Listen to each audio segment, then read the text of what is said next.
Bonjour à tous, le CAC 40 gagne 0,3% actuellement. La semaine sera très importante, notamment d'un point de vue macroéconomique, avec pas mal de réunions, pas mal de décisions. Jeudi, par exemple, réunion de la BCE, avec sans doute encore des mesures de quantitative easing supplémentaires, sans doute une politique de rachat d'actifs amplifiée.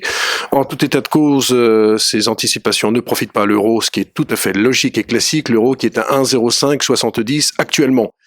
Et puis, vendredi, il y aura deux événements importants. D'abord, la réunion de l'OPEP à Vienne, avec sans doute un maintien des quotas de production. Vous savez que l'OPEP, c'est environ 40% de la production mondiale.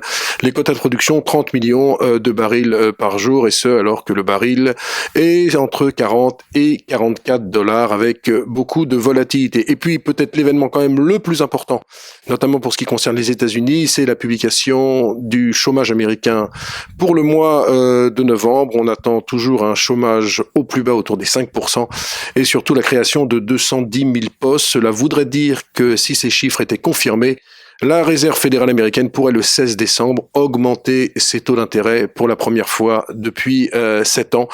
Tout concorde dans le sens, parce que les statistiques économiques sorties la semaine dernière vont également dans le sens, que ce soit les commandes du bien durable en hausse de 3%, les ventes de logements neufs en hausse de plus de 10%. Bref, il y a maintenant un espèce de paradigme qui se met en place dans l'économie mondiale, avec sans doute des mesures de QE en Europe et une hausse des taux d'intérêt aux États-Unis. Selon toute vraisemblance, l'euro devrait glisser vers la parité.